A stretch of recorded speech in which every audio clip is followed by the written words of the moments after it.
नमस्कार। रेडियो रिमझिम से प्रस्तुत है स्थानीय हालचाल। पहले मुख्य हालचाल। माझा और थावे के ज्वेलरी शॉप को लूटने वाले 3 आरोपी गिरफ्तार, 4 फरार। भारत बंद का गोपालगंज में नहीं दिखा कहीं असर, दौड़ती रही पुलिस की गाड़ियां। सड़क दुर्घटना में पंचदेवरी के एक युवक की मौत, परिजनों में कोहराम। कुचायकोट के रामपुर माधो में संदिग्ध परिस्थिति में एक महिला की मौत, मायके वालों ने जताई हत्या की आशंका।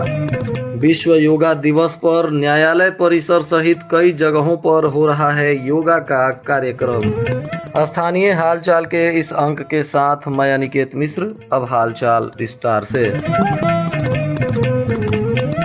माझा और थावे के एक ज्वेलरी शॉप में पिछले वर्ष दिन दहाड़े अपराधियों ने लूट की घटना को अंजाम दिया था। इन दोनों जगहों से लाखों रुपए के गहने अपराधियों के द्वारा दिन दहाड़े लूट लिए गए थे और तभी से पुलिस इन अपराधियों की गिरफ्तारी के लिए अभियान चला रही थी। इसी मामले का गोपालगंज पुलिस ने सोमवार को उद्भेदन किया है और दोनों ही कांडों में शामिल एक ही गैंग के 3 अपराधियों को पुलिस ने गिरफ्तार किया है। ये तीनों अपराधी सिवान जिले के निवासी हैं और इन पर सिवान तथा गोपालगंज जिले के विभिन्न थानों में कई मामले पहले से भी दर्ज हैं। वहीं पुलिस अधीक्षक ने प्रेस वार्ता के दौरान बताया कि गुप्त सूचना के आधार पर पुलिस ने छापेमारी कर इन तीनों को गिरफ्तार कर लिया, जबकि इनके 4 अन्य साथी मौके से भागने में कामयाब हो गए, परंतु पुलिस ने उनकी भी पहचान कर ली है। वहीं गिरफ्तार आरोपियों के पास से 2 देशी कट्टा, 5 जिंदा कारतूस,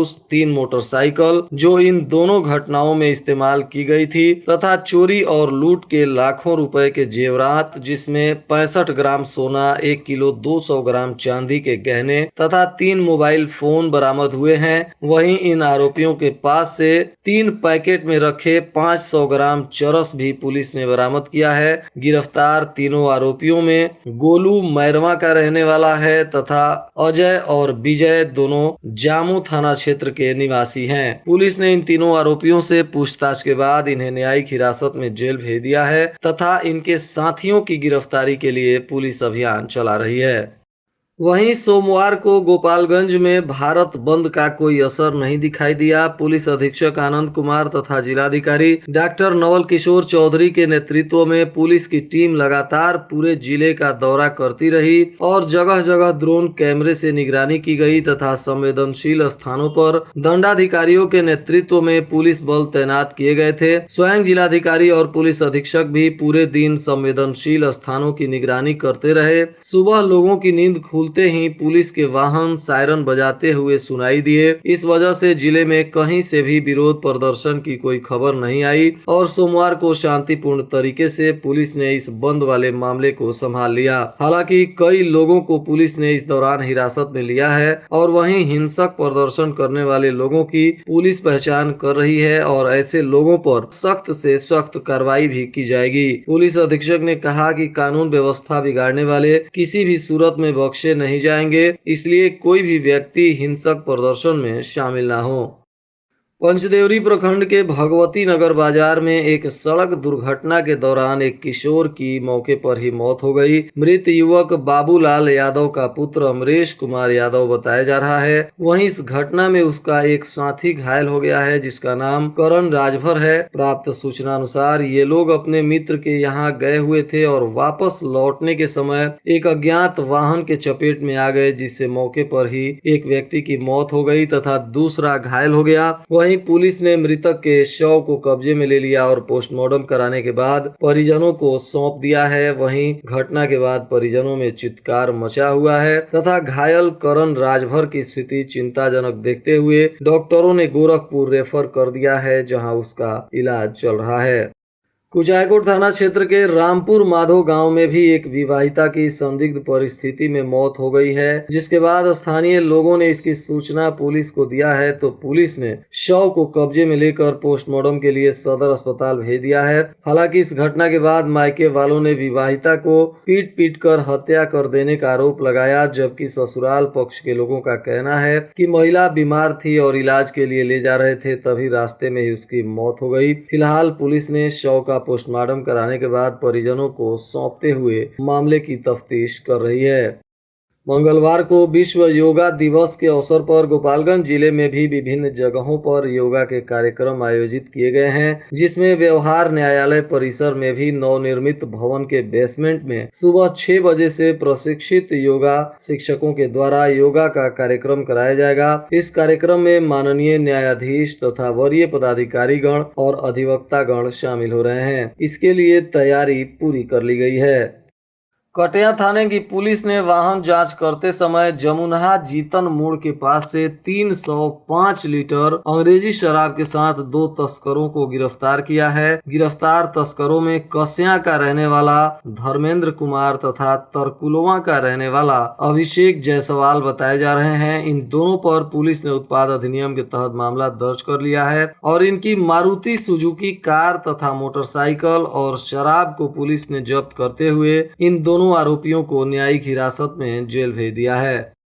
वहीं कुचायकोट पुलिस ने भी वाहन जांच करते समय एक स्कॉर्पियो तथा एक मोटरसाइकिल के साथ 975 बोतल अंग्रेजी शराब पकड़ी है और इसके मामले में 2 आरोपियों को भी पुलिस ने गिरफ्तार कर लिया है। प्राप्त जानकारी अनुसार गिरफ्तार दोनों आरोपियों में जादवपुर थाना क्षेत्र के बाबू बिशुनपुर गांव का रहने वाला पंकज कुमार राय तथा नगर थाना क्षेत्र के कररिया गांव का रहने वाला शत्रुघ्न प्रसाद बताया जा रहा है। पुलिस ने इन दोनों पर उत्पाद अधिनियम के तहत मामला दर्ज कर लिया है और इनकी स्कॉर्पियो गाड़ी तथा मोटरसाइकिल को जब्त करने के बाद इन्हें न्यायिक हिरासत में जेल भेज दिया है। भोरे पुलिस ने दलित उत्पीड़न के मामले में फरार चल रहे लाला छापर गांव के मुन्ना सिंह को गिरफ्तार कर लिया है और इन पर पुलिस ने पहले से ही मामला दर्ज किया था, जिसके बाद इन आरोपी से पूछताछ करते हुए इन्हें न्यायिक हिरासत में जेल भेज दिया गया है। भोरे थाना क्षेत्र के 2 अलग अलग मामलों में हुई मारपीट की घटना में एक महिला और एक पुरुष घायल हैं। इनका स्थानीय सरकारी अस्पताल में इलाज चल रहा है। प्राप्त जानकारी अनुसार सवनहा गांव में एक मारपीट हुई जिसमें अनिल पंडित घायल हैं, तो वहीं कल्याणपुर में भी एक मारपीट हुई जिसमें ब्रजेश राम की पत्नी इंदु देवी घायल हैं और इन दोनों का इलाज सरकारी अस्पताल में चल रहा है और इन लोगों के मामले में पुलिस ने जाँच पड़ताल शुरू कर दी है। नगर थाना क्षेत्र के आरआर ओवर ब्रिज पर अज्ञात वाहन के चपेट में आने से एक महिला की घटना स्थल पर ही मौत हो गई, जिसके शव की पहचान नहीं हो रही थी, जिसके बाद पुलिस ने शव को कब्जे में लेकर पोस्टमार्टम के लिए सदर अस्पताल भेज दिया और पहचान करने में जुटी हुई है। खबर मिलने तक महिला की पहचान नहीं हो सकी थी।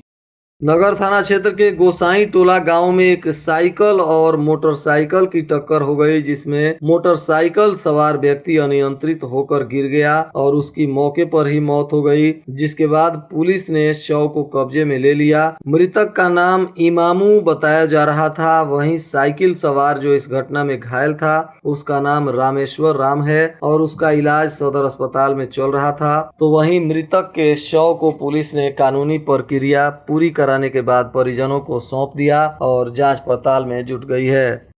गोपालगंज के डीएसपी हेडक्वार्टर ज्योति कुमारी कुछ दिनों से लगातार वाहन जांच अभियान में सक्रियता से जुटी हुई हैं। इस दौरान बिना हेलमेट और पेपर के चल रहे कुछ छात्रों की उनके द्वारा लाठी डंडे और तमाचे से पिटाई की गई, जिसका वीडियो वायरल हो गया। इस दौरान लोगों ने बताया कि कुछ छात्र बिना हेलमेट के मोटरसाइकिल से जा रहे थे। इसी दौरान अम्बेडकर चौक पर डीएसपी ने इनके पेपर और लाइसेंस की जाँच पड़ताल शुरू की तथा हेलमेट नहीं होने की वजह से डीएसपी के द्वारा अपने ही हाथों से इन लोगों पर थप्पड़ चलाते हुए इनकी पिटाई की गई। तो वहीं डंडे से भी कुछ लड़कों की पिटाई की जा रही थी, जिसका वीडियो वायरल हुआ। थावे रेलखंड पर मंगलवार से ट्रेनों का परिचालन सामान्य तरीके से शुरू कर दिया जाएगा। इसको लेकर थावे रेलवे विभाग के अधिकारियों ने बताया कि मंगलवार से सभी ट्रेनों का परिचालन शुरू किया जा रहा है। वहीं सिवान रेलखंड पर भी सभी ट्रेनों का परिचालन मंगलवार से ससमय शुरू कर दिया जाएगा। वहीं नगर थाना क्षेत्र के भोजपुरवा गांव में बच्चों के विवाद को लेकर 2 पक्षों में मारपीट हो गया, जिसमें 2 महिलाएं गंभीर रूप से घायल हैं। घायल महिलाओं में अजमेरी खातून तथा शाहीन खातून का सदर अस्पताल के इमरजेंसी वार्ड में इलाज चल रहा है और इनके मामले में पुलिस ने जांच पड़ताल शुरू किया है।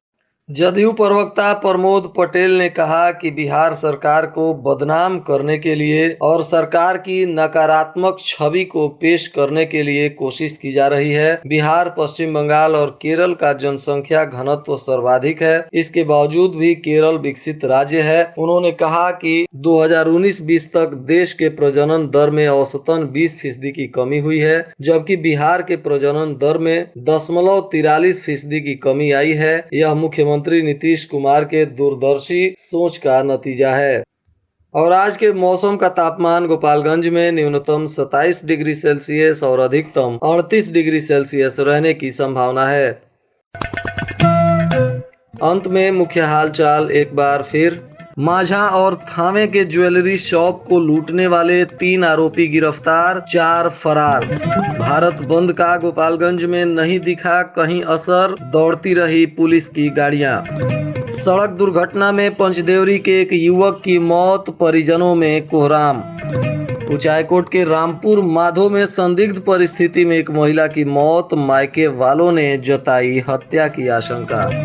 विश्व योगा दिवस पर न्यायालय परिसर सहित कई जगहों पर हो रहा है योगा का कार्यक्रम। इसके साथ ही रेडियो रिमझिम से प्रसारित स्थानीय हालचाल का यह अंक समाप्त हुआ। नमस्कार।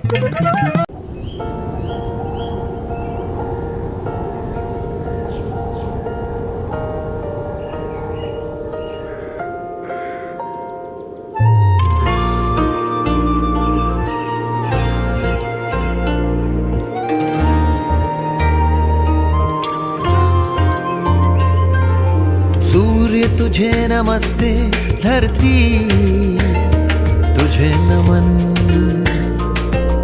शुक्रिया वायु तेरा, धन्यवाद गगन, कोश कोश का अभिनंदन, श्वास श्वास में हो चंदन।